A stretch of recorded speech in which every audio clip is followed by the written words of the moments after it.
بسم اللہ الرحمن الرحیم 17واں پارہ۔ اس پارے میں سورۃ الانبیاء اور سورۃ الحج شامل ہے۔ سب سے پہلے اللہ نے کہا کہ لوگوں کے حساب کا وقت آ گیا ہے اور لوگ غفلت میں پڑے ہوئے ہیں، یعنی قیامت آنے والی ہے، اس کے باوجود لوگ غفلت پڑے ہوئے ہیں، یا موت کا وقت قریب آنے والا ہے، اس کے باوجود لوگ غفلت میں پڑے ہوئے ہیں۔ اس کے بعد اللہ نے کہا کہ مشرکین دعوت کا مذاق اڑاتے ہیں اور کہتے ہیں یہ قرآن پیارے نبی صلی اللہ علیہ وسلم نے گھڑ کر لائے ہیں۔ اس کے بعد یہ لوگ داعی کا مذاق اڑاتے تھے اور کہتے تھے کہ پیارے نبی صلی اللہ علیہ وسلم جادوگر ہیں، اور بھی بہت سارے جملے بولتے تھے۔ آپ صلی اللہ علیہ وسلم سے کہا گیا آپ گھبرائیے مت، آپ ان سے کہیے کہ اہل علم سے پوچھ لیں کہ بات صحیح ہے یا نہیں ہے، اور یہ بھی حقیقت ہے کہ نبی ہمیشہ انسانوں میں سے ہوتے ہیں، فرشتوں میں سے نہیں ہوتے۔ اس کے بعد اللہ نے کہا کہ ہم نے آپ کو حق دے کر بھیجا ہے، اس سے ہم باطل کو ختم کرتے ہیں۔ اس کے بعد اللہ نے کہا کہ اگر دو خدا ہوتے تو بڑی تباہی ہوتی، زمین و آسمان میں فساد برپا ہو جاتا۔ ایک کہتا کہ بارش ہوگی، دوسرا کہتا بارش نہیں ہوگی، ایک کہتا کہ دھوپ ہوگی، دوسرا تو کہے گا کہ دھوپ نہیں ہوتی۔ یہ سارے مسائل ہوتے، اس کی وجہ سے اللہ تعالیٰ نے کہا کہ دو خدا ہونا ناممکن ہے۔ کچھ لوگ کہتے تھے کہ اللہ کا بیٹا ہے، تو اللہ تعالیٰ نے کہا کہ جو لوگ یہ جملہ بولتے ہیں وہ بہت ہی بری بات ہے۔ اللہ نے کسی کو سفارش کا حق نہیں دیا اور کسی کو اپنا بیٹا نہیں بنایا۔ اس کے بعد اللہ تعالیٰ نے کہا کہ زمین و آسمان ملے ہوئے تھے اور ہم نے اسے پھاڑ دیا، جس کو بگ بینگ کہا جاتا ہے۔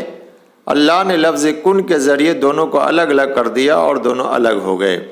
اس کے بعد اللہ نے کہا کہ اللہ نے دنیا کی ہر چیز کو پانی سے پیدا کیا ہے، انسان سے لے کر جانور اور ساری چیزیں، اس کی پیدائش پانی سے ہوئی ہے۔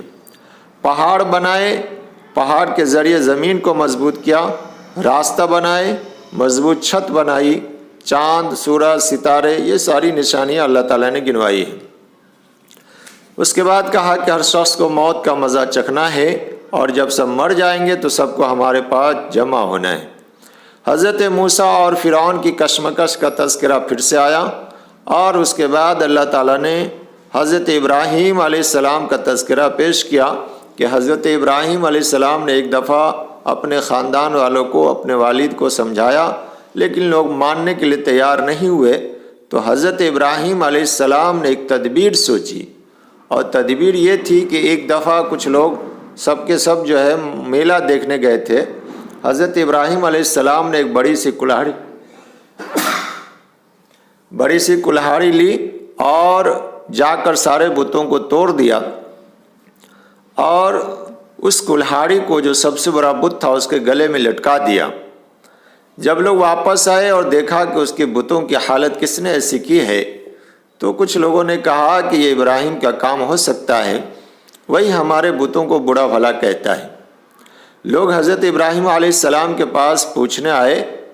حضرت ابراہیم علیہ السلام نے بڑا منطقی جواب دیا کہ اپنے بتوں سے پوچھ لو۔ لوگوں نے کہا کہ اگر وہ بولنے والے ہوتے تو ہم تمہارے پاس کیوں آتے؟ ابراہیم نے کہا کہ جب وہ بول نہیں سکتے، وہ اپنی حفاظت نہیں کر سکتے، تو پھر اس کو پوچھتے کیوں؟ لیکن لوگ بضد تھے، اپنے دین پر قائم رہنے والے تھے، اور لوگوں نے کہا کہ اس کو راستے سے ہٹانا ضروری ہے۔ لکڑیاں جمع کرو، آگ جلاؤ اور اس کو آگ میں ڈال دو۔ چنانچہ حضرت ابراہیم علیہ السلام کو لوگوں نے آگ میں ڈال دیا۔ اللہ تعالیٰ نے آگ کو حکم دیا، یا نار کونی بردم وسلام علی ابراہیم۔ اللہ تعالیٰ کے آگ کے حکم کے بعد آگ ٹھنڈی ہو گئی، اور حضرت ابراہیم علیہ السلام صحیح سالم آگ سے واپس آ گئے۔ اس کے بعد اپنا بھتیجے حضرت لوط علیہ السلام کے ساتھ نکل گئے، مختلف ملکوں کا دورہ کرتے رہے، شادی وغیرہ ہوئی۔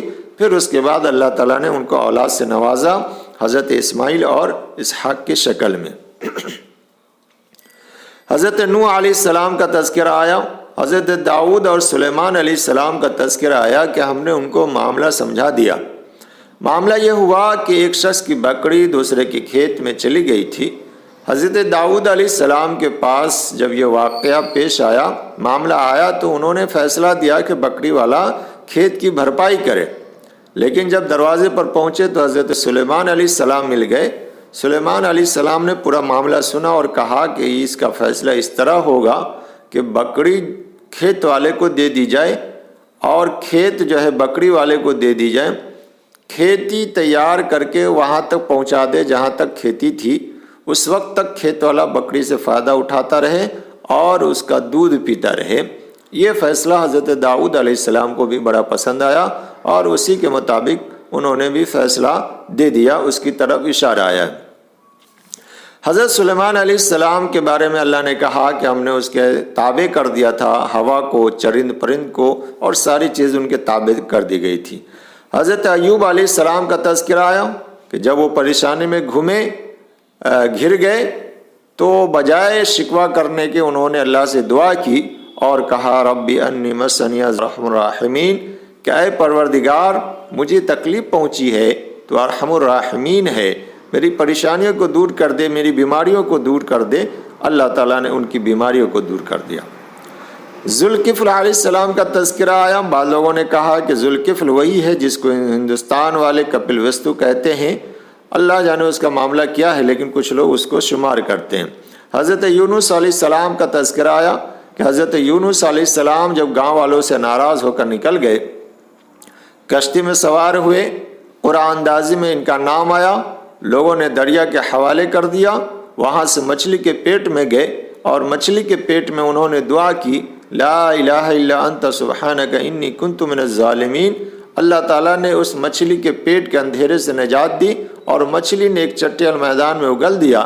سائے کے لیے اللہ تعالیٰ نے درخت اگایا اور اس وقت اللہ تعالیٰ نے ان کی حفاظت کی، اس کی طرف اشارہ کیا گیا۔ حضرت زکریا علیہ السلام کا تذکرہ آیا۔ حضرت زکریا علیہ السلام کا تذکرہ پیچھے بھی آ چکا ہے کہ ان کے پاس اولاد نہیں تھی۔ اللہ کی نشانیوں اور نعمتوں کو دیکھ کر ان کے دل میں خواہش پیدا ہوئی اور انہوں نے دعا کی ربی لا تذرنی فردا وانت خیر الوارثین، اور اس کے نتیجے میں اللہ تعالیٰ نے ان کو یحییٰ علیہ السلام کی شکل میں اولاد سے نوازا۔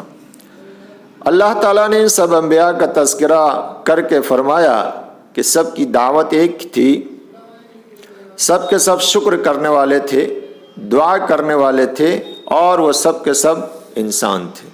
اس کے بعد اللہ تعالیٰ نے کہا کہ قیامت سے پہلے یاجوج اور ماجوج نکل جائیں گے اور وہ پوری دنیا میں پھیل جائیں گے، اور اس سے پہلے حضرت عیسیٰ علیہ السلام کا ظہور ہو چکا ہوگا۔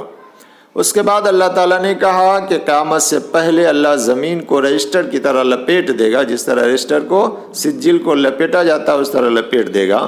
اور آخر میں اللہ نے کہا کہ اللہ تعالیٰ اپنے نیک بندوں کو زمین کا وارث بناتا ہے۔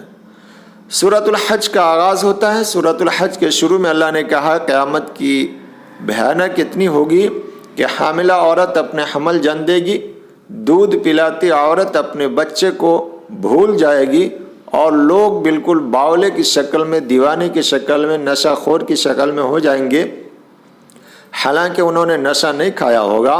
اللہ نے کہا اے لوگو اپنے رب سے ڈرو اور قیامت کے بھیانک سے بچنے کی تیاری کرو۔